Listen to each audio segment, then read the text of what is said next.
अस्सलाम वालेकुम जी। आज का टॉपिक है कार्डिक आउटपुट। कार्डिक आउटपुट है क्या? ये एक हार्ट से रिलेटेड एक टर्म है।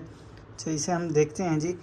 Amount of blood pumped by each ventricle per minute, मतलब एक मिनट में जो अमाउंट ऑफ ब्लड पंप किया जा रहा है वेंट्रिकल से, उसे हम कहेंगे कार्डिक आउटपुट। इसका आगे हम फर्दर फार्मूला देखेंगे। फर्दर फार्मूला ये है, cardiac output is equal to heart rate multiply by stroke volume. Heart rate ये था कि एक मिनट में कितने बार दिल धड़कता है, और multiply by stroke volume. Stroke volume ये था कि एक धड़कन में कितना अमाउंट ऑफ ब्लड बाहर निकलता है। इसके आगे स्ट्रोक वॉल्यूम के फर्दर आगे फैक्टर्स हैं, प्री लोड और आफ्टर लोड। प्री लोड को हम एंड डायस्टोलिक वॉल्यूम भी कहते हैं। मतलब इसका मतलब ये है कि एंड डायस्टोलिक वॉल्यूम, डायस्टोल का मतलब होता है रिलैक्स होना। जब दिल रिलैक्स हो जाता है तो हम ये देखते हैं कि कितना अमाउंट ऑफ ब्लड उसके अंदर फिल हुआ है। बिफोर कॉन्ट्रैक्शन, मतलब कॉन्ट्रैक्शन से पहले, मतलब जब वो रिलैक्स होगा। फिर ये इसका दूसरा फैक्टर हम देख लेते हैं, आफ्टर लोड। आफ्टर लोड क्या है? Resistance caused by ventricle to eject blood. मतलब रेजिस्टेंस वो रेजिस्टेंस है जो हार्ट का वेंट्रिकल कॉज करेगा किस पे? ब्लड पे।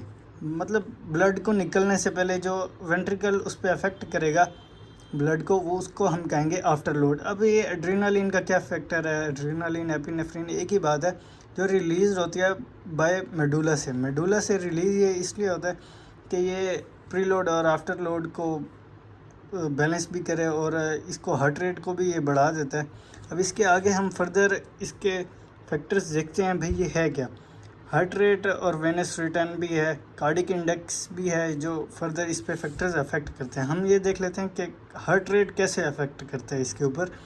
अब हार्ट रेट का आगे फर्दर एक फैक्टर है नर्वस स्टिमुलेशन। नर्वस स्टिमुलेशन ये है कि हमारे ब्रेन में ऑटोनॉमिक नर्वस सिस्टम है, जिससे पैरासिम्पैथेटिक और सिंपैथेटिक सिस्टम है।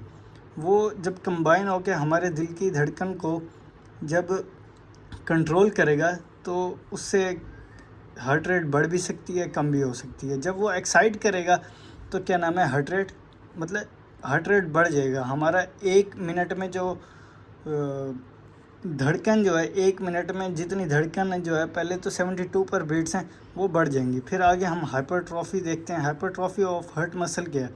हाइपरट्रॉफी का मतलब है दिल के मसल का बढ़ जाना। मतलब अब ये हम ये देखेंगे कि कैसे हार्ट रेट डिक्रीज़ होती है, effects that decrease heart rate. Coronary artery blockage. Coronary का मतलब क्या है? ऐसी आर्टरीज जो क्या नाम है, दिल की तरफ खून को लेके जाती हैं। अब क्या होगा कि करोनरी आर्टरी ब्लॉकेज में, मतलब करोनरी आर्टरी ब्लॉक हो जाएगी तो फिर क्या होगा, उसकी कॉज बनेगी हार्ट अटैक की। और फैक्टर्स हैं इसके आगे, वो भी देखते हैं। Inhibition of nervous excitation. अब क्या होगा जी, ब्रेन की तरफ से एक्साइटेशन नहीं आएगी दिल की तरफ, तो क्या होगा, नॉर्मल हार्ट रिदम ये कॉज करेगा। फिर आगे आ जाते हैं वल्वुलर हार्ट डिजीज़। वल्वुलर हार्ट डिजीज़ क्या होती है? दिल के वॉल्व्स का ख़राब होना, उसकी वजह से जो बीमारी होती है, उससे भी हार्ट रेट कम हो सकती है। फिर एक और फैक्टर है आर्टेरियल प्रेशर, जिसमें क्या नाम है, आर्टरीज में प्रेशर बढ़ जाएगा तो हाइपरटेंशन कॉज करेगा। उसमें प्रेशर बढ़ेगा तो तेज़ हो जाएगा, हाइपर हो जाएगा, तेज़। फिर कॉन्जेनिटल हार्ट डिजीज़ है, विरासती हार्ट डिजीज़ है, बीमारी जो विरासत से चलती आती है। फिर मायोकार्डाइटिस है, जिसमें इन्फ्लेमेशन हो जाती है हार्ट के मसल में, उसकी वजह से भी हार्ट रेट डिक्रीज़ हो जाता है। फिर हम देखते हैं कार्डिक हाइपोक्सिया। कार्डिक हाइपोक्सिया में ये होता है कि ऑक्सीजन नहीं मिलती कार्डिया दिल के मसल्स को।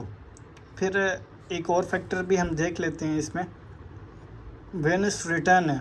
वेनस रिटर्न वो अमाउंट ऑफ ब्लड होता है जो दिल को मिलता है बॉडी की तरफ से, तब मिलता है जब क्या नाम है, हमारे टिश्यूज़ काम कर रहे होते हैं, जब हम एक्सरसाइज कर रहे होते हैं, जो हमारी टांगों से पैरों से हमारे दिल की तरफ जा रहा है, उसके ऊपर ग्रेविटी भी अफेक्ट करती है। ये वो फैक्टर है, इसे हम कहेंगे वेनस रिटर्न। अब ये इसकी हम डेफिनेशन भी देख लेते हैं। Is the sum of all the local blood flows through all the individual tissue. ठीक है, तो इंडिविजुअल टिश्यू का मेटाबॉलिज्म कब बढ़ेगा? जब हम ड्यूरिंग एक्सरसाइज करेंगे। क्यों?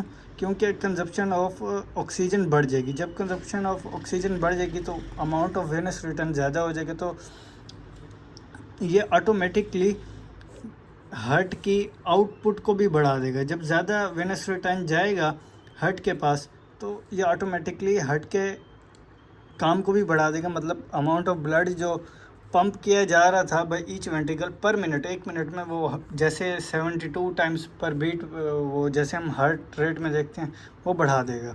Thank you.